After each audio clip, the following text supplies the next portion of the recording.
வணக்கம் சார். வணக்கம் சார். இப்போ இன்டர்வல் பிளாக்னு சொல்றாங்களே, அப்படின்னா என்ன?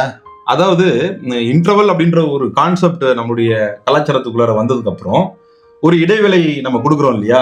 ஏன்னா பார்வையாளர்கள் வந்து அயற்சி ஆயிடக்கூடாது அப்படின்றதுனால 1 மணி நேரம் திரைப்படத்துக்கு அப்புறம் உங்களுக்கு ஏதாவது காலை கடன்கள் மாதிரி உங்களுக்கு இருந்தா நீங்க முடிச்சிட்டு வாங்க, ரிஃப்ரெஷ் ஆயிட்டு வாங்க, ஸ்நாக்ஸ் எல்லாம் சாப்பிட்டுட்டு மறுபடியும் வாங்க அப்படின்னு சொல்றோம். அப்போ இதுக்கு முன்னாடி பார்த்த திரைப்படத்தை வந்து அவங்களுக்கு ஞாபகம் வச்சுக்கணும் இல்லையா?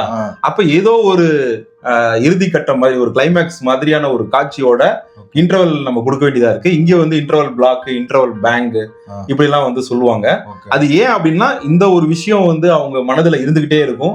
அவங்க ஒரு பிரேக் எடுத்துட்டு திரும்ப வந்தாலும் ஆமா கடைசியா திரைப்படம் எந்த இடத்துல வந்து நின்றுட்டு இருந்துச்சு, அங்க எங்கேருந்து நம்ம தொடரணும் அப்படின்ற ஒரு விஷயம் இருக்கு அதுல.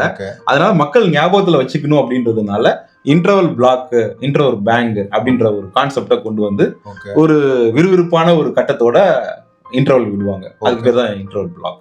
நன்றி சார்.